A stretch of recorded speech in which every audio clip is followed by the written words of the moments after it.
এই পর্যন্ত 2 লক্ষ টাকা বিক্রি করা হয়ে গিয়েছে। এখনো মনে করেন যে যা আছে এখনো 1-1.5 লাখ টাকার বেশি হবে ইনশাল্লাহ। প্রিয় দর্শক, আজ আমরা চলে এসেছি চুয়াডাঙ্গা জেলার জীবননগর থানার আন্দুলবাড়িয়া ইউনিয়নে। তো আপনারা দেখছেন এই মুহূর্তে আমরা একটা মালটা খেতে দাঁড়িয়ে আছি।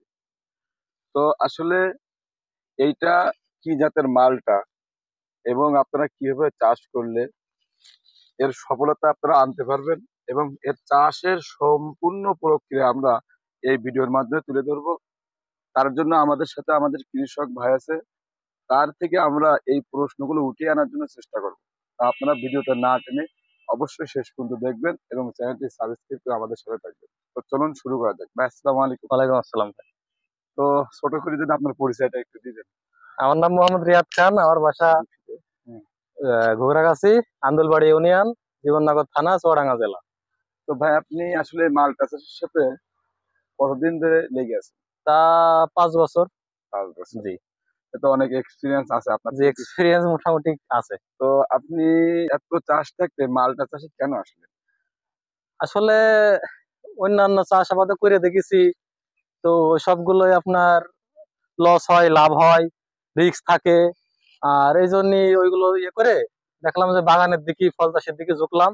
এতে পরিশ্রমও কম এবং লাভ বেশি। লাভ বেশি। তো আপনি আসলে এই যে কত কাঠা জমিতে আপনি এই মালটাটা রোপণ করছেন? এটা আছে আপনার প্রায় 2 বিঘা জমি আছে এখানে। 2 বিঘা। জি। তো বিঘা প্রতি পিস করে চারা রোপণ করা লাগে? বিঘা প্রতি 100 পিস চারা রোপণ করলেই ভালো হয়। ভালো, মানে বাণিজ্যিক ভাবে? জি জি, বাণিজ্যিক ভাবে। তো 2 বিঘাতে 200 পিস? 200 পিস চারা। 200 পিস চারা জি লাগালে সব থেকে বেটার হয়। জি জি। তো আপনি আসলে এটা কি জাতের মালটা আপনি চাষ করছেন? এটা আসলে মানে বাড়ি ওয়ান বলে লাগানো, কিন্তু কিছু জাত এই যে কুরাস, এগুলো কুরাস জাত হয়ে গেছে।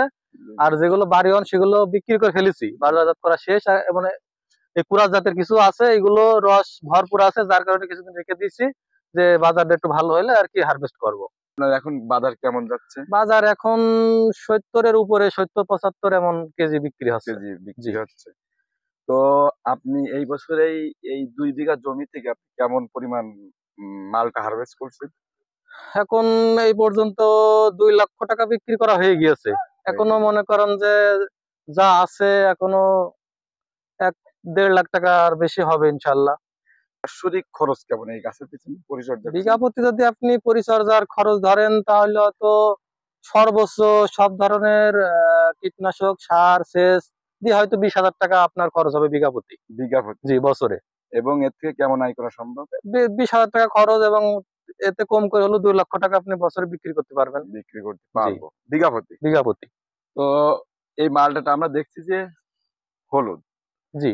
কিছু কিছু দেখছি যে হলুদ এটা রাখলে হলুদ হয়ে যাবে, কিন্তু আসলে ততদিন রাখলে অনেক নষ্ট হয়ে যাবে, মানে যার কারণে অতদিন রাখা সম্ভব হবে না। সম্ভব হবে না। হ্যাঁ, কিন্তু রাখলে হলুদ হবে। আচ্ছা, ফুল আসা থেকে শুরু করে আপনি কি পরিমাণে কীটনাশক কি স্প্রে ব্যবহার করেন?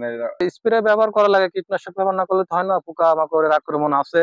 এটা আপনার মাসে 2 থেকে 3 বার স্যান্সার আছে, নইন আছে, চ্যাম্পিয়ন আছে, যে কোনো একটা গ্রুপের ব্যবহার করলেই হবে।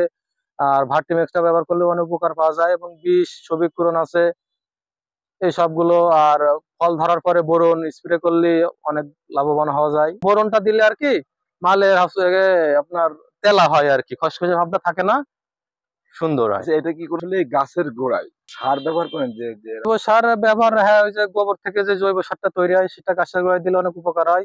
এবং এর পরবর্তীতে রাসায়নিক যে সারগুলো আছে, এমওপি আছে, তারপরে টিএসপি আছে, এগুলো প্রতি আপনার এক এক সেচের পরে জি জি জি হয়তো 1 মণ 1.5 মণ করে সার টোটালে তিনটে মিলে দিতে হয় আর দিতে কি। হয়? হ্যাঁ, মানে আপনার সবসময় দেওয়া লাগে না, মানে গাছের অবস্থা বুঝে আর গাছের কি। অবস্থা অবস্থা বুঝে যখন গাছের খাদ্য প্রয়োজন জি তখন জি জি ওইটা জি। দিতে হয়। মরক্কোর মতোই মনে হ্যাঁ, হচ্ছে। মরক্কোর মতনই, কিন্তু আসলে মতোই মরক্কো কিনা জানি না।